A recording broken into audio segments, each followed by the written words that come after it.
Well, Japan is being plunged into political uncertainty, at least for the time being, after voters at the weekend stripped the governing Liberal Democratic Party and its coalition of its majority in parliament. The LDP, led by Prime Minister Shigeru Ishiba, who's only been in the job for less than a month, won 191 seats in the 465-seat lower house. Together with its coalition partner Komeito, it's 215. But that's a big drop from the 279-seat majority it had before this election.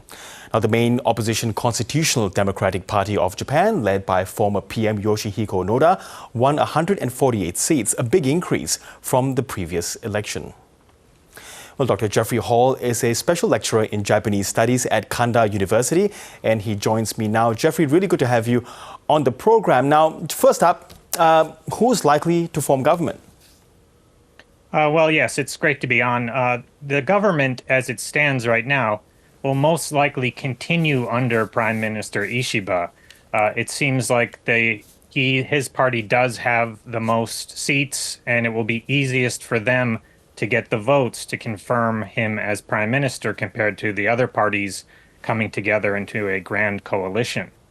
So you think that Shigeru Ishiba will continue as prime minister despite the fact that he made this gamble and clearly failed quite spectacularly in a way? Well, the voters really punished his party in the election yesterday. However, the opposition parties are very divided. So even though the Constitutional Democrats made significant gains, they aren't in a position to really cooperate very much with other center-right opposition parties. So it seems like there's more overlap between the ruling LDP and those parties than there is between the Constitutional Democratic Party and those parties. Okay, so you're saying that there is almost no route for the opposition to somehow form government?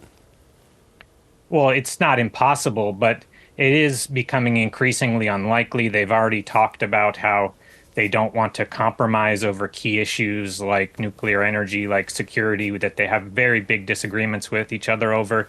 And so these two center-right opposition parties, the Democratic Party for the People and the Innovation or Ishin Party, seem much closer to the ruling LDP on those major issues. And it's likely that they might form a coalition or at least support a minority government from the outside where they can influence it but not ruin their brand by being officially part of an LDP government. Can you tell us more about these smaller parties that will ultimately be part of a governing coalition? Who are they, and how might they cash in on the bargaining chips that they've got at the moment? Well, these two parties, the first one is the Democratic Party for the People. It was a very small conservative center-right party before this election. And it seems like many voters who had voted for the LDP before decided that they would prefer that party because it's closer to the LDP on policy issues, but not mired in scandals. So they have a lot of overlap on key issues. The other party is the Ishin Party, which is a regional party. It's focused on the region around Osaka, bringing more government money into Osaka and giving them more autonomy. So in those cases, the LDP would have to compromise over some issues like, for example, giving Osaka more power if it works with Ishin, or in the case of the Democratic Party for the People, they might have to go along with some of the business-oriented ideas of their party leader. Yeah, and who are some of the biggest figures in the LDP and its coalition partner who've been ousted, and what sort of impact might that have on them going forward as a government? Well, the biggest figure is, of course, Prime Minister Ishiba. He is seen as a reformer, at least he was before this disastrous election. And so some people think maybe he could work well with the opposition parties because he has more of a broad view and he's less of a very strong ideologue. But within his party, he has rivals, the chief one being Miss Takaichi. She is someone who ran against him in the leadership race and lost, and she represents the right wing of the LDP. And they don't really like Ishiba and what he stands for, his kind of moderate reformist ideas. So he will have to try working with the leaders of the Democratic Party for the People, Tamaki or Mr. Baba, the head of Ishin, while also watching his own back because there are people inside of his own party who are going to try to undermine him every step of the way. Is that reflected, though, in the general public, this move not to support someone who is reformist? Well, the general public mood when Ishiba became prime minister was somewhat positive, but instead of actually starting reforms, he just called an election without doing much of anything. And it felt to a lot of people like, is he really able to have reforms? Is the party pushing against him and preventing him from doing what he wants to do? It seemed like he was quite weak. And because he didn't really take any major actions regarding the scandals that hit the LDP, voters were not really seeing him as much of a reformist anymore. But maybe he has a chance now that so many of the more ideologically extreme and compromised members of his party lost their seats yesterday. Jeffrey, one of the things that you have been on record as saying in these elections is that it appears to be about voters who are fed up with a political party and politicians they see as corrupt and dirty, but it's not one where they want to bring about a new leader. Why would they not want a new leader?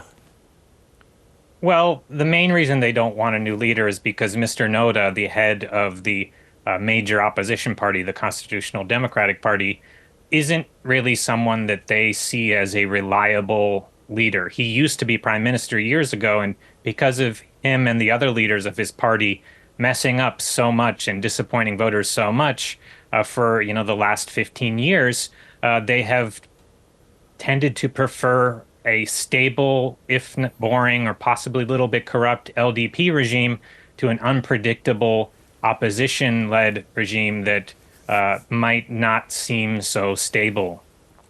Is Japan not crying out for something fresher, a younger, more vibrant candidate or a female candidate for that matter in much higher leadership positions?